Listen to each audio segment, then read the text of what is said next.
Janë rikthyer në Maqedoninë e Veriut parrullat anti-shqiptare që shpërthejnë her pas here si gërpudhat pas çdo shiu politik ose elektoral.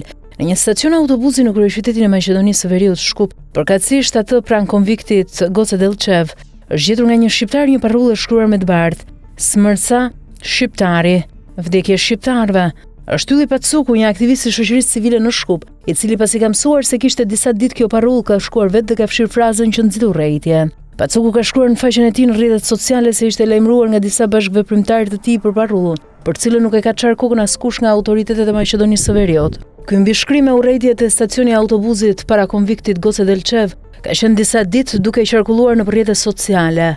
Prisja ta pastronin, por me që qëndroi ende thjesht e pastrova vet. Nuk është asgjë e madhe, thjesht nuk dua të kaloj çdo ditë në një vend ku edhe vet kam pritur autobus më herët dhe të shoh fjalë që s'kam vend në një hapësirë studentore as në këtë qytet. E sa u përket atyre që i shkruajnë këto, ndoshta është koha të investojnë më shumë te mendja se sa te markerat, shkruan Ylli Pacuku, postimi i cilit është ndarë edhe nga Bujar Osmani, nënkryetari i BDI-s dhe ish ministri i jashtëm i Maqedonisë së Veriut. Zona ku është shkruar parrulla është një territor ku shqiptarët janë goxha të pak në numër.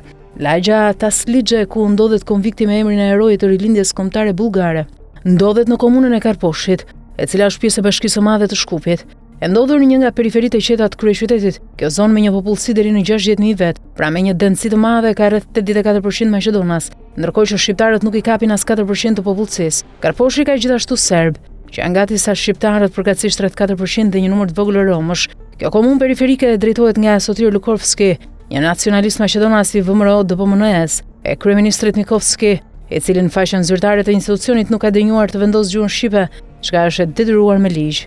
Kreu i kësaj komune ku ndodhi ky gjest anti-shqiptar nuk ka dënjuar që t'jap ndonjë deklaratë për këtë çështje.